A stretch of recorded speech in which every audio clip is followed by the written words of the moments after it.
Capital FX signals. Trend continuation patterns. Bearish flag pattern. A bear flag is a bearish continuation pattern. It appears after a strong move downwards and consists of a flagpole as a strong move to the downside and a consolidation phase, which is known as the flag. Let's take a look at some examples. As you can see, there has been a strong downtrend, but as the markets begin adjusting to the lower prices, the price goes into a consolidation phase and the price retraces higher in a narrow range.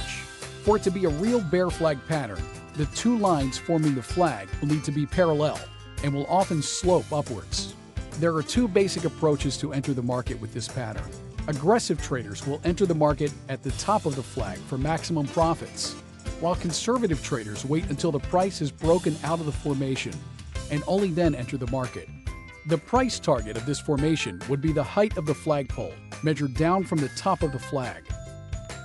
Summary: 1. Strong downtrend. 2. Price range in narrow consolidation phase. Don't forget to subscribe and leave any questions below in the comments section.